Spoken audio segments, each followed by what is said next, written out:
Hey, this is Paula Hope Blackman, author of the book Night Train to Nashville, and you're listening to the multiple award-winning podcast, The Business Side of Music, with Rock Gods Hall of Fame member Bob Bender. Do you understand the words that are coming out of my mouth? Quiet, numbskulls, I'm broadcasting. Can we get serious now? One thing that did happen during the 60s was some music of an unusual or experimental nature did get recorded and did get released. Now look at who the executives were in those companies at those times. Not hip young guys. These were cigar-chomping old guys who looked at the product that came and said, I don't know. Who knows what it is? Record it, stick it out. If it sells, all right. We were better off with those guys than we are now with the supposedly hip young executives who are making the decisions of what people should see and hear in the marketplace. Success in the music business begins with a dream, a vision. This podcast will give you, the listener, the insight and tools to turn that vision into a reality. Meet the industry professionals who work day by day behind the scenes, helping to make those dreams come true. Welcome to the business side of music. This edition of the business side of music brings to you a special series that we will be doing, every 4 or 5, maybe 3 weeks or so. It's titled Between the Notes. This is a show that Jack Sharkey with Kef Speakers originally created, and it's just too good of material to waste is how I look at it. So, Jack, welcome to the studio.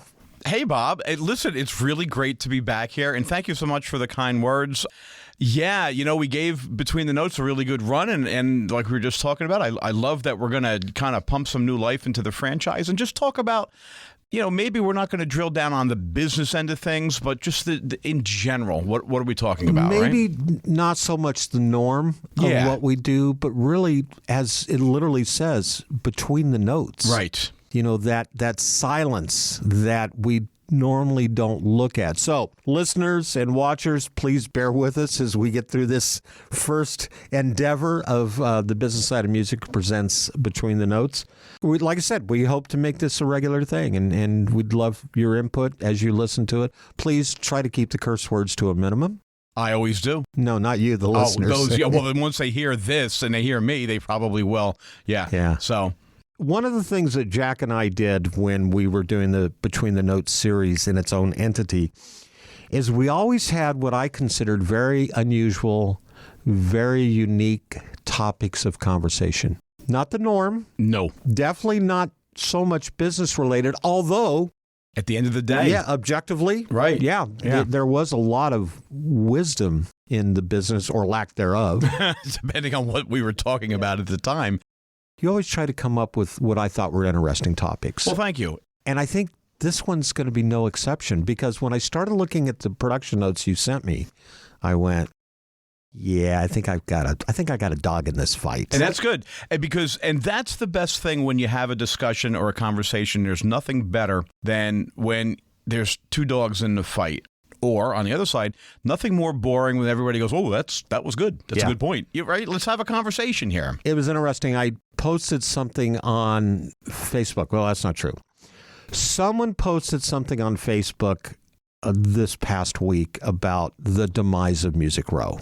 And I'm getting a little off topic here, but we'll get back on, so bear with us. Maybe might be a good time to go get a soda out of the fridge or, take a bathroom break. Well, it's early in the show yet, Bob. That's a low bar there. I'm rambling. But somebody had posted about the demise of Music Row. And I read the comment after comment after comment. And, I'm 67 years old. I've been doing this for 50 years. And I finally said to myself, this is stupid. I've had enough. Why are we complaining about something we can't change? Music Row, if you lived in Nashville, Tennessee, Music Row was a very magical place in the 60s, 70s, 80s, 90s, and early 2000s. It's not that way anymore. It's all gone, folks. It's condos. It's apartments, office buildings. That's what it is. The magic that we had with record labels being next door to management companies, being next door to recording studios, being next to publishing houses, it was wonderful. But it's no longer there. It's not that Music City is no longer Music City, but it's fragmented all over the town now.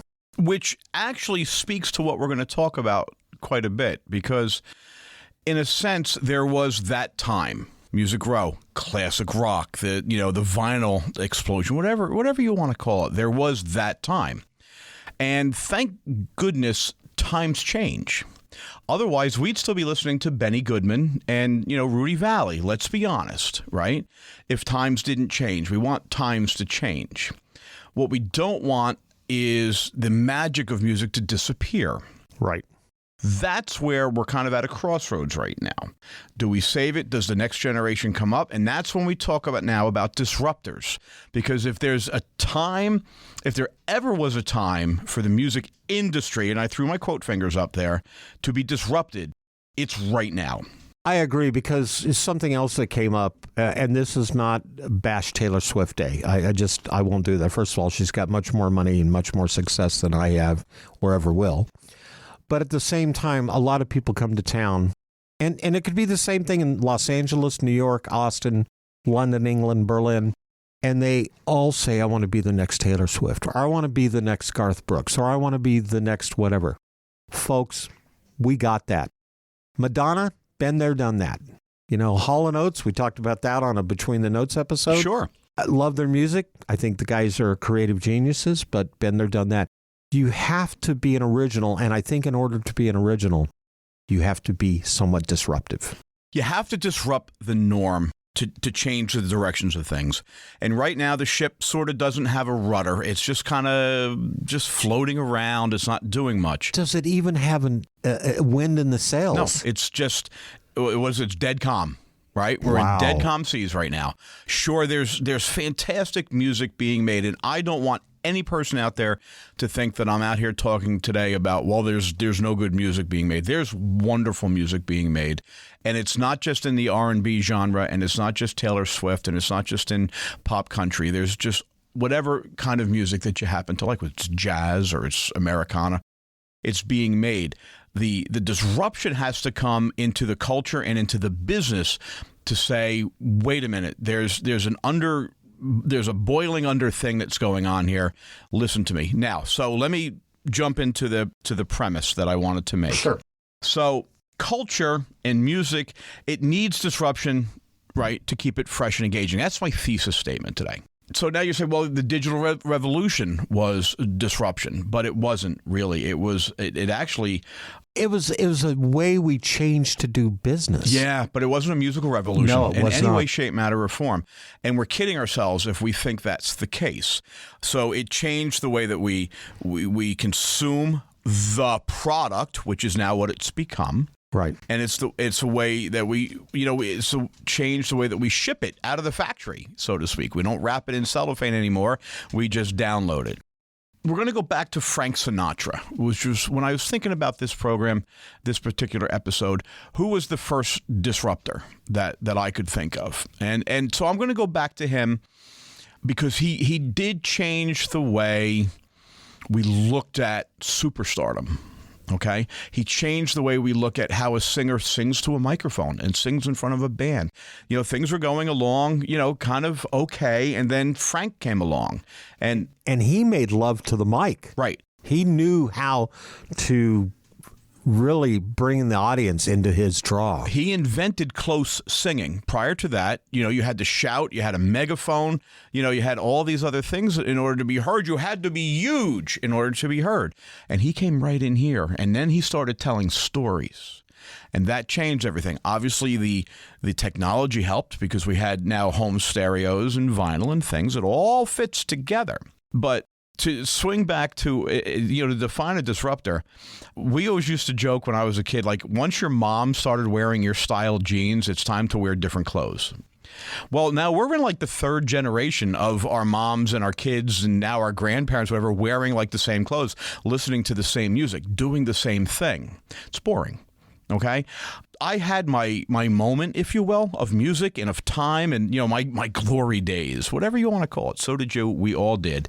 But your glory days were almost a different generation from my glory days. And we're very close in age, but yes. Yeah, absolutely. I'm more of an 80s, early 80s kind of a musical guy. As we've learned while listening to Between the Notes, there's a subtle difference and only 4 years age difference. like, what's happening today that is different, that gives kids today an opportunity to say, this is my music, this is my time? Well, if they're going to say, well, there's R&B and there's rap and there's hip-hop and stuff, that's fine. But it's the same thing now that's been going on for 20, 25 years. It's not substantially changed in any way. So we fast forward a little bit. We come into the 50s, and the single most important disruptor in cultural history, my opinion, Elvis Presley.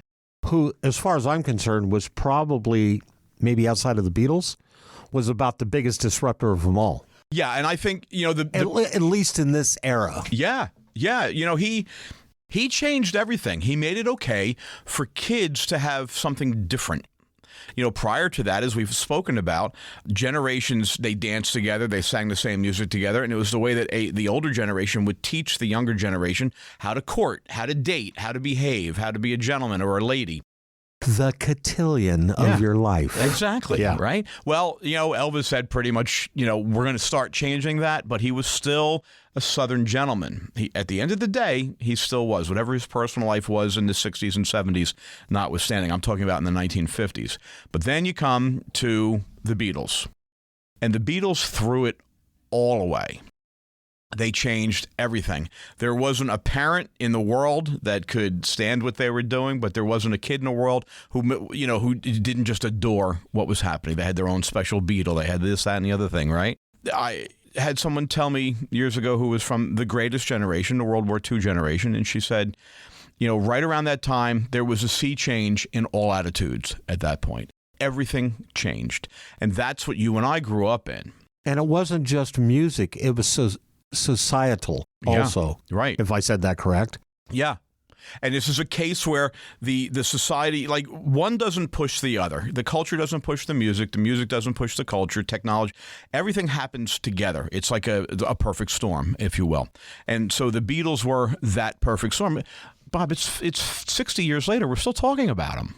And they're still touring 60 years later. Pretty much. But the Rolling Stones, why weren't they considered the same disruptive influence as the Beatles, or did the Beatles overshadow them so much? They changed it so hard that anybody coming after them didn't really have a chance. But musically speaking, I contend that the Rolling Stones were more tourists than they were explorers. And I don't mean that in a pejorative sense.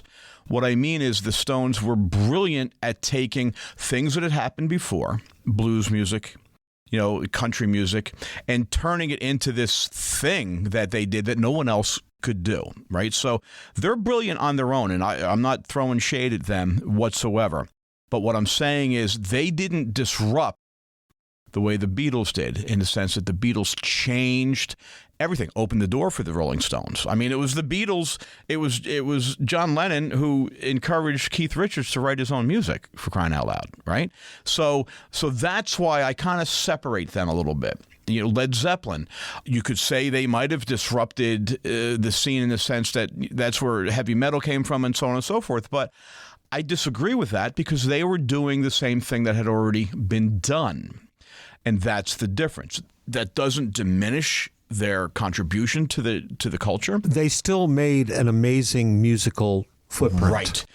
But that's why I'm talking specifically about disruption of what was the norm. So, right, Elton John, Billy Joel, Bruce Springsteen, all geniuses in their own right, all brilliant musicians, and I'm so happy to have had them. But they weren't turning the world upside down. They were not. Yeah.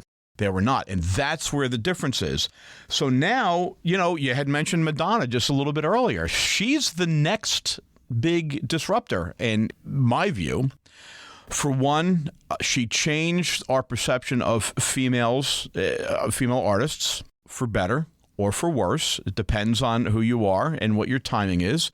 Women on stage are still basically mimicking Madonna. Nobody's cutting any new ground. I'm talking about pop stars right now. Right. They're not doing anything new. They're doing things that happened in 1985 and in 1986. So you can call her a boomer or make fun of her for being, whatever you want to do. The simple fact of the matter is you're doing her act in 40 years later or 35 years later. So then you come up to my last two disruptors. And this is a little sad in a sense because my last two disruptors were from the early 90s. Before we go down that path, one of the things we do here on the business side of music is we take commercial breaks. Oh, I don't know how those work. Yeah. And you're starting to head down a path that's going to take more than a minute and a half. So we're going to take a break, get a word in for a couple of our sponsors, and when we come back, we're going to have some more conversation with the very disruptive Jack Sharkey. You're listening to the business side of music. As a musician, you have a dream, that vision of what success looks like for you. Though it's not only about the money, money is part of it. Whether you've been extremely successful or you're just striving to maintain a regular cash flow, you need a plan.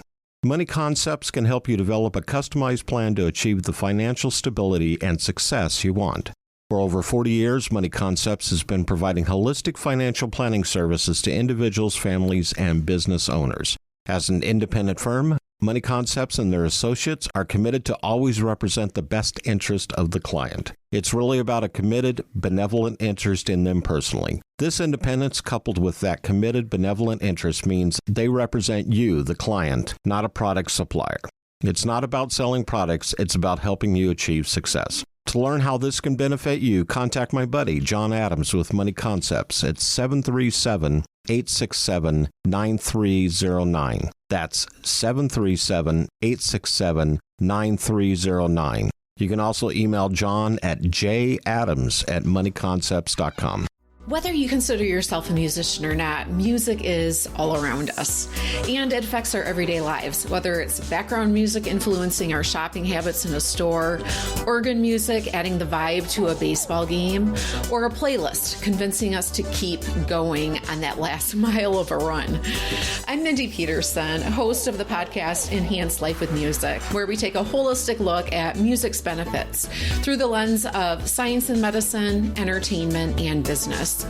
You can find me and Enhance Life with Music at mpetersonmusic.com/podcast or wherever you get your audio.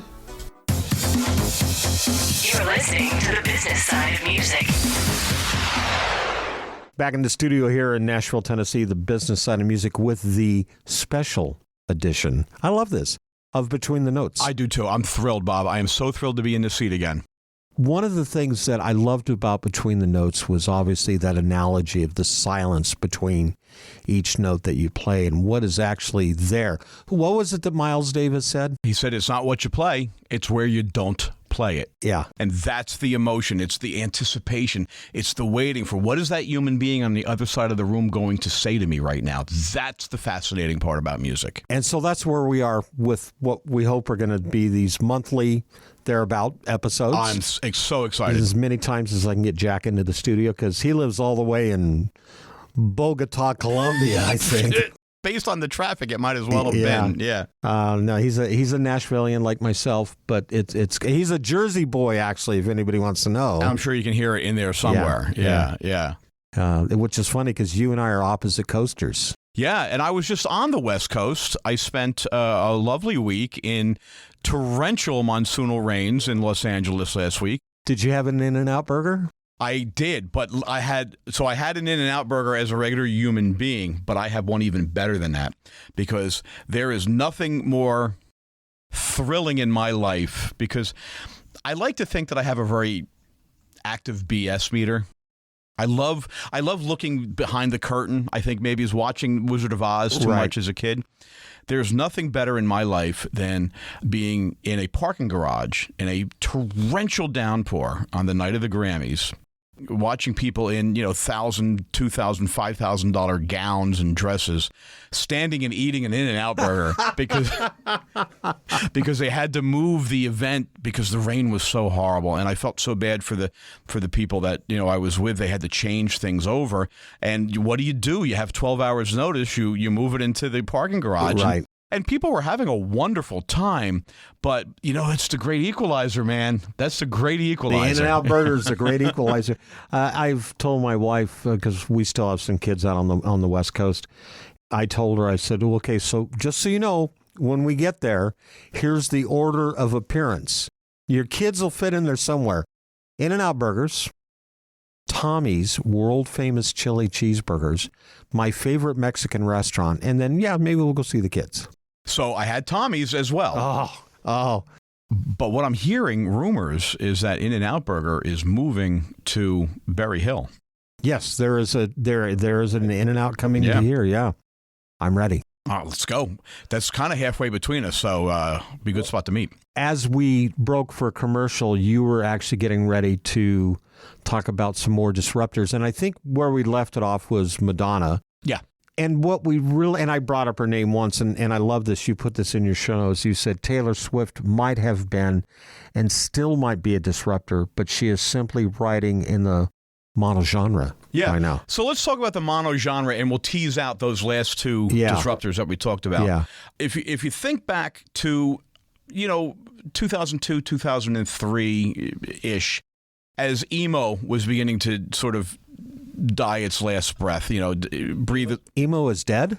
Yeah, right now it's as dead as classic rock is or anything like that. Like, it's still there, but it's not a cultural phenom at this point.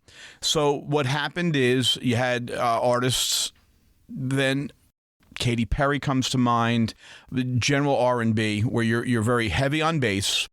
You're very light on mid-range. You have sort of a chord or two up top for tension. And then you have, a simple structure of vocals going through it, because that's how we began to listen to music on earbuds. So things like guitars and pianos and organs and violins and all that stuff got in the way. So I had to get rid of it. And that became the monogenre to me. It's just, I don't care if you're R&B or if you're pop country, whatever you are.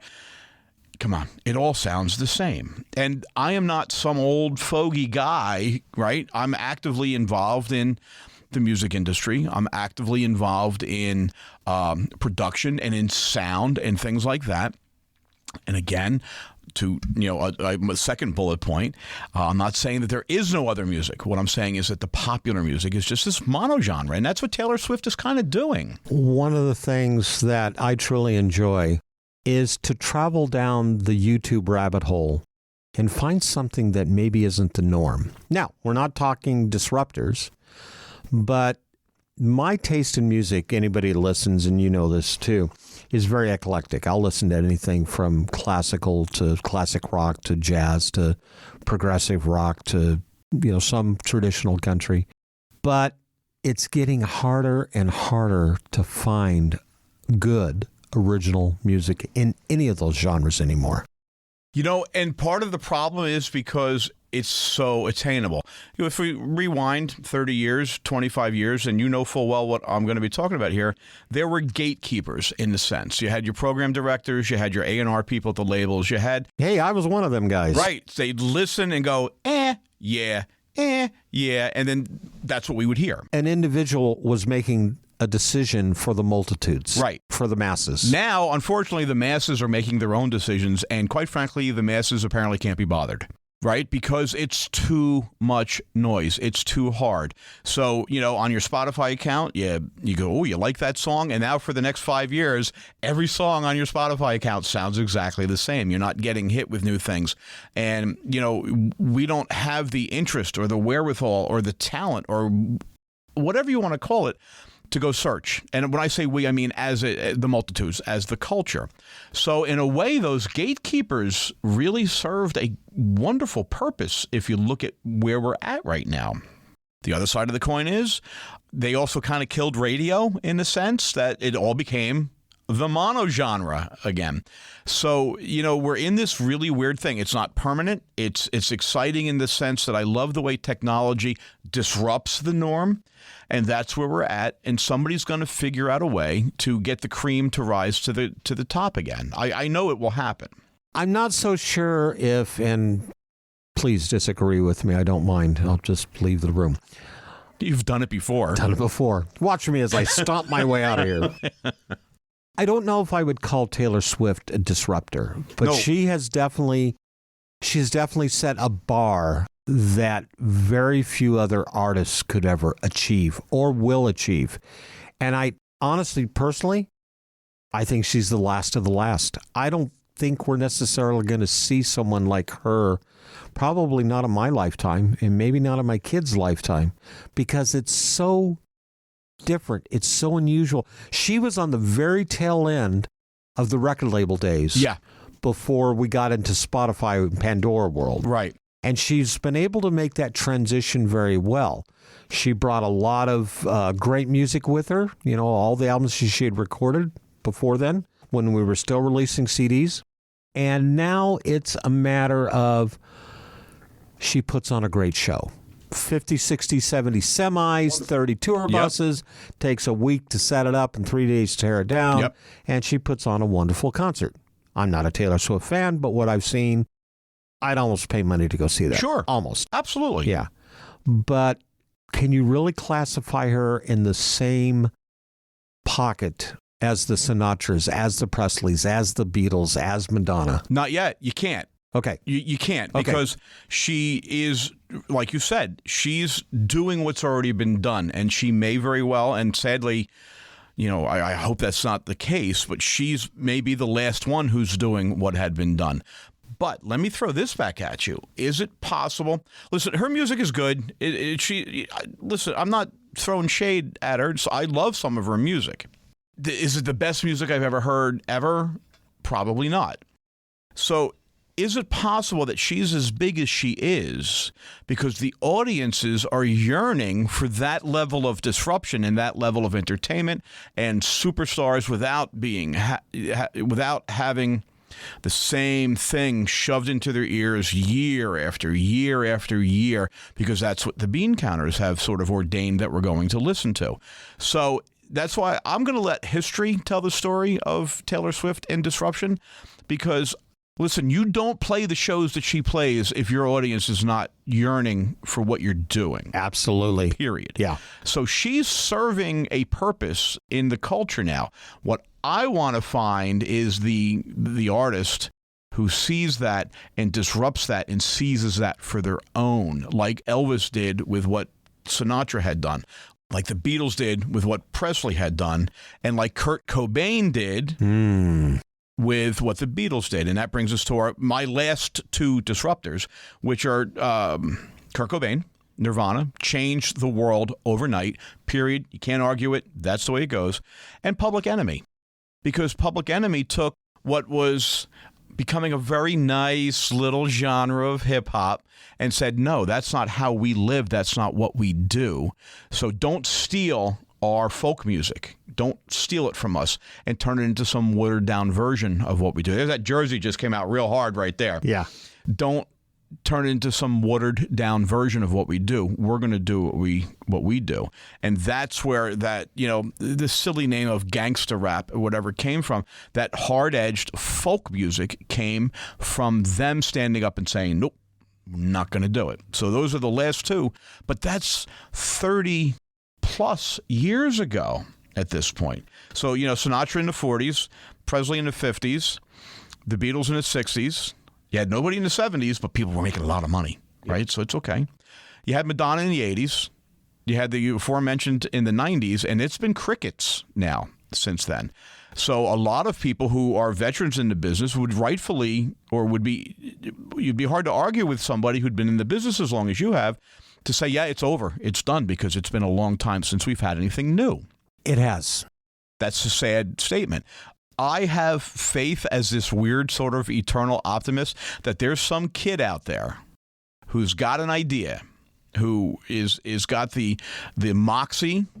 I always think of Big Bang Theory when I say moxie and William Shatner's grandpa words, but it's better than the other choice that I had, to stand up and say no and do what they're doing. So I was trying to rack my brains who might be a disruptor now, and the closest I could come up to was Jelly Roll, but he ain't it. He's great. I love his music. I love what he stands for as a human being, but he's not disrupting anything. He's not changing where we're at.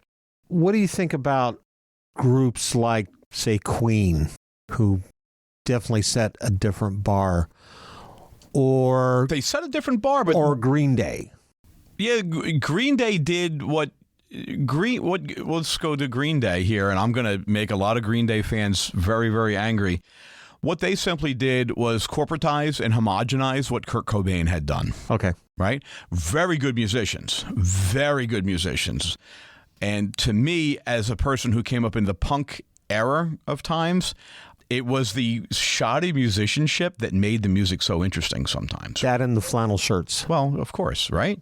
You know, if you notice, I'm wearing my disruptive black flannel today. Absolutely. And anybody watching this webcast, once it gets released, you'll be able to see that flannel Exactly. shirt. Yeah. You know, so, and Queen, I don't know, did they disrupt or were they just bombastic because that's how they got attention? I don't know that they changed anything. There's not a lot of people out there doing Queen's act all these years later, where there's, you know, I could take you to a bar right now and there's going to be people doing Presley's act or Cobain's act or the Beatles act. I think, yes, I agree. Now, one guy that I'm seeing, I'm starting to take notice of, and I like what he's doing, is Jacob Collier. I don't know if you know who he is or not. I do not. He, beautiful voice, very lilting, but he gets the audience involved in the actual creation of the music. See, that's cool. And I thought, okay, he'll take the audience and split them left and right, and you know, up in the balcony and down in front, and he'll have them sing different harmonious parts, and then he brings it all together. And I thought, this guy's doing something. Now, I don't think it's ever going to fill stadiums like Taylor Swift, right? Which, boy, wouldn't that be cool if you had 85,000 of your closest friends singing harmoniously? But who knows? Because we're so teched out. We're so overwhelmed with technology. We're so yearning for some human energy and power and force that a stadium of 85,000 people singing different harmonies might just be the answer. You posted something a couple of weeks ago, which was profoundly fascinating. I did? You did, man. Oh, my gosh. That's right. I need to get it copyrighted. No, I think you took it from somebody else, but you just happened to post it out. And that was somebody you had quoted as saying that nobody wants to do bands anymore. Right. Right? And there is no magic, whether as a musician or as a listener, than to be either in the room or listening to a recording of a bunch of people doing what they do, and that synchronization that comes in people's brains when they start to think together and play together, right? But there's a naturalness. And now when we're just recording things sort of, you know, the bass player is going to be in on Tuesday and he'll do his tracks, and then the singer is going to do comps for a week, and we'll figure out what the best part of her vocals is. That magic is gone. That the humanity of it is gone. And at the end of the day, music is really only good if it's human. If it's giving us tears or goosebumps, right? That's right. It. Exactly. Now, the quote that you indicated that I had posted, you're right. I did not create it. It was by Max Norman, who's a record producer. And he says, the problem now is people don't make world-class quality records because there's 10,000 songs a day coming out on whatever. Of course, he's talking about social media, Facebook or TikTok or Instagram.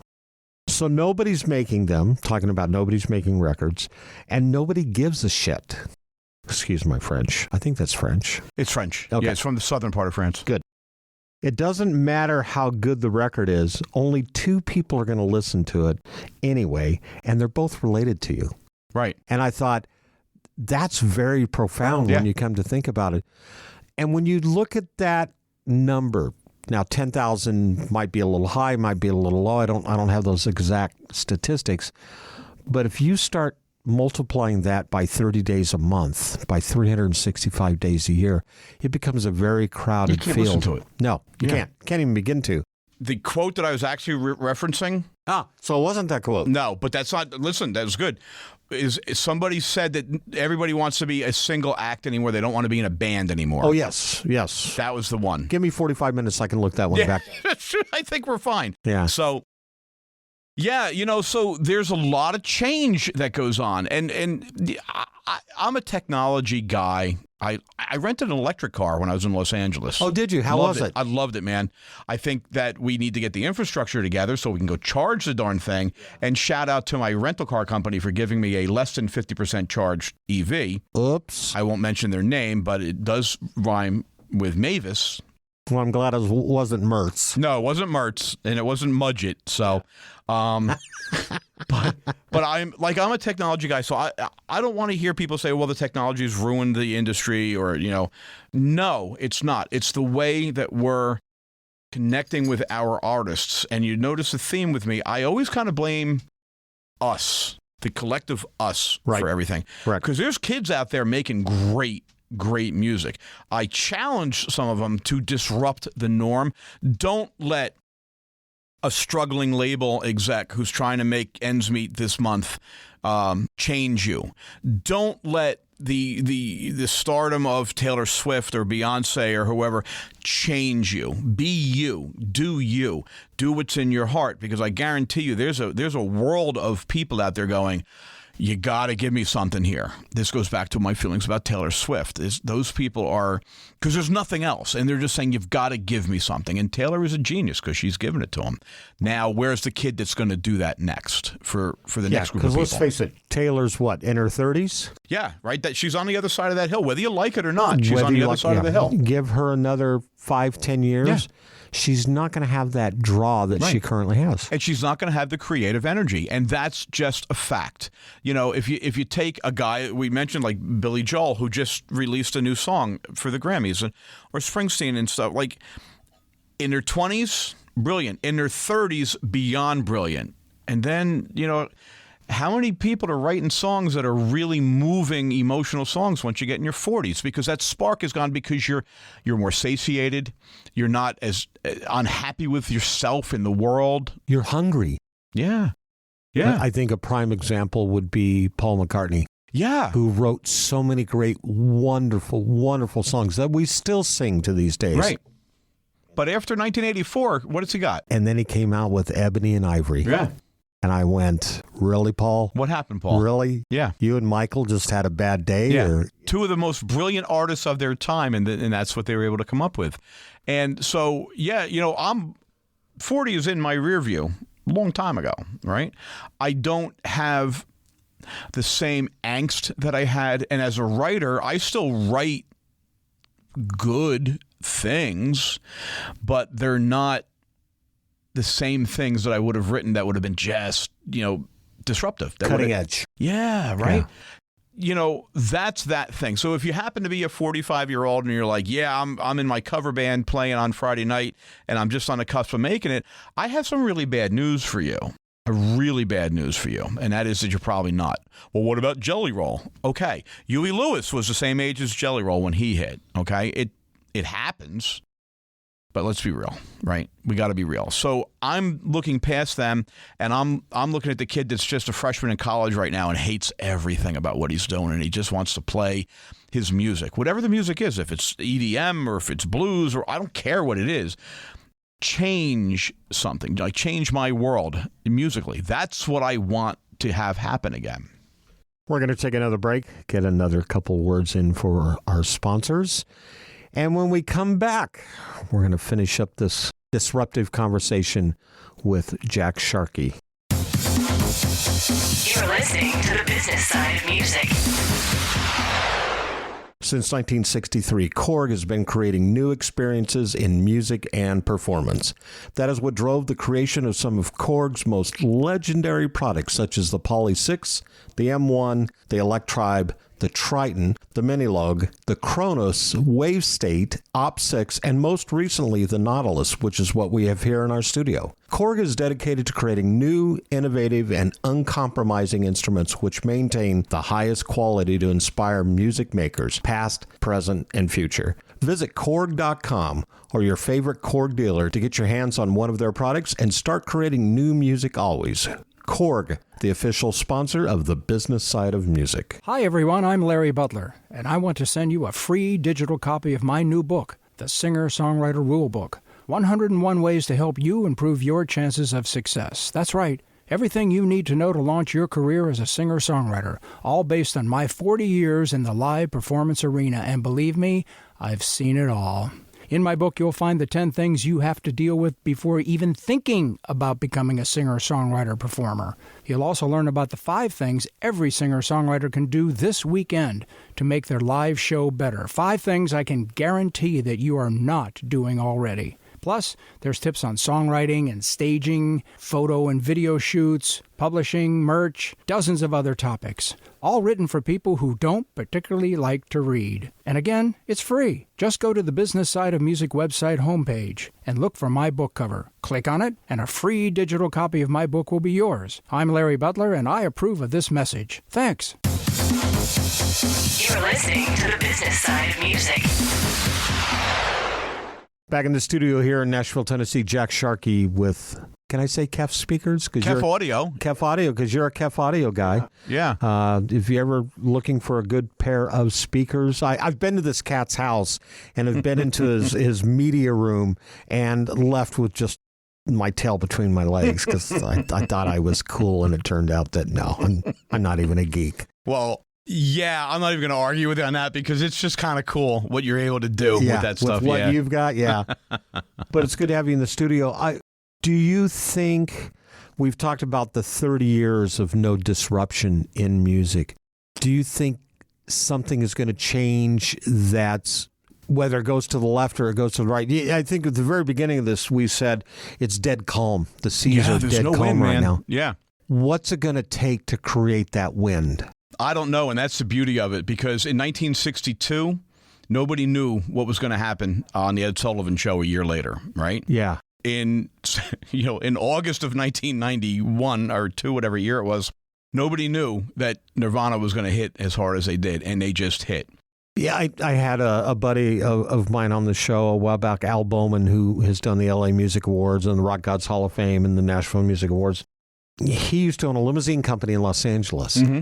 And he would take like the guys from Poison and Rat and Motley Crue and, take them to the studio and bring them home. And they'd travel down Sunset Boulevard. And back in those days in the 80s, it was the Whiskey A Go-Go and it was Gazzari's and it was the Roxy and the Viper Room for a while and the China Club. And grunge came along, and with the exception of really the Whiskey and the Roxy. Yeah. I think they're all pretty much gone. Now, you want me to break your heart even further? I was just in L.A. Oh, please do. Yeah, right. Well, why not? Yeah. This is, Jack's here. I was just in L.A., and I took a ride down Sunset, and the Whiskey, which was the room that, that was a goal, man. It was a goal to play that room when you were of a certain age, right? Well, they're having 80s retro night. Oh, my gosh. At the Whiskey. And so, when it's over, dude, it's over. Just give it up. Close the doors. You're done. Because then what you've got is a bunch of people sort of my age, or maybe a little younger, not much, poofing up their hair, wanting to be something because they're trying to grab onto something from 40 years ago. And that's cool. That's great, man. Go do your thing. But what are they doing? What's going to be the 2020s retro night? It's going to be an 80s retro night only 70 years down the road? I don't think so. I don't. I don't even know if they're going to be, and I'm not slamming the younger generation, so please stop the hate mail. I can't take it. It's a little rough. Yeah, it makes me cry. I don't know if they're going to have something retro. Not my generation, and I can't say my parents' generation, because my parents' generation were the greatest generation. They were the Depression era, World War II people. But I remember as a kid in high school listening to some of my friends' parents talking about the oldies. And the oldies were the 50s. Right. Right. Maybe the early 60s, yeah. But not too much. And I thought, man, that's just old fogey music. Yeah. But we have to get a group of people of the younger generation who don't care. Now, musically, let me just rephrase that. They've got to take what happened before, just like the Beatles did, just like they all do, but they've got to make it their own, right? So if you want to have a retro night, 20, 30, 40 years from now, you got to do something that's going to be interesting about that. I'm going to blow your mind right now. Remember the show Wonder Years? Yes. That debuted it was in 1988, right? I just saw a thing, and it was like 34 years ago or 5, whatever 1988 was, right? From 1988 to 1968, which was when the show was based, is 2024 to 2004. Wow. But nothing has happened from 2004 to today. Nothing has happened. And I'll argue with anybody that wants to argue with that. There's great music, but nothing new has happened. It's the same thing. It's like when I was in high school, junior year, senior year, I don't remember which, Happy Days came on. Mm-hmm.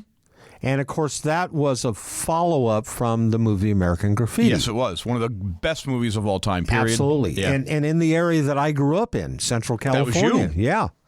Not in the 50s because I was a little baby, but yes. And that music, and I remember that TV show, Happy Days, we started having sock hops again in the 70s. So once again, here's a show that took place in the 50s. I'm in the 70s, and we're not really reliving those moments, but we're living those moments of what our parents did 20 years before. And there's nothing wrong with nostalgia, but from 1974 to 1954, rough, give or take a year or two, look at all the things that had changed. So, I'm not saying that it just ends everything that happens before that and we never go back to that again. But what I am saying is if Happy Days or the Wonder Years were to, reboot today, it would be about 2004, and it would be boring because it's exactly the way we're living our lives right now. The only difference is no iPhone. That's literally the only difference between now and then, right? When you think about it. That glow in the face from looking down at your phone so often. So I'm challenging any musician out there who's up and coming to be a disruptor. Do not be afraid. Do not ask permission. If your heart is telling you to go in a direction and you think that you got people that are willing to follow you, there's only one or two things is going to happen. You're either right or you're wrong. But you're not going to know if you're right until you go and you do it. You have to do it, and you have to ignore the voices of the bean counters and the stage producers and all that. Make them bend to your will. Make the record labels bend to your will. Ignore the A&R guy. Yeah, man. Yeah. I'm telling you. And there's nothing wrong with that because the A&R guy is the smart one is going to go, oh, did you hear this yet? I'm going to jump on that. It's what happens. So that's my challenge to anybody who's trying to come up in this business right now as an artist is just do you. I'm going to challenge our listeners to maybe come up with some ideas, too, of who they think the next disruptor might be. I would love to hear because maybe there's some guy somewhere, some girl in like Cleveland who's going to make it happen. Yeah, right? I'd love to know that. Yeah, it'd be fabulous. Here's a shout out to our loyal listeners. Without all of you, we wouldn't be one of the most listened to music industry interview podcasts, including achieving #1 status in many countries around the world, according to Apple Podcasts. If you enjoy our show, please check out our Facebook page at the Business Side of Music Podcast. Don't forget to subscribe and definitely hit the like button. You know who I learned to do this from? Jack Sharkey. Well, thank you. Yeah. While you're at it, go to our page on YouTube and click on the Business Side of Music Podcast to subscribe. You can check out our video webcasts there and get to see me and our guests, such as Jack Sharkey, sitting across the table here in the studio, along with Buddy the Music Dog. And I got to tell you, he's made more than one trip in here today. Buddy loves me. Yeah, Buddy and I have a thing going on, man. We had to chase him out.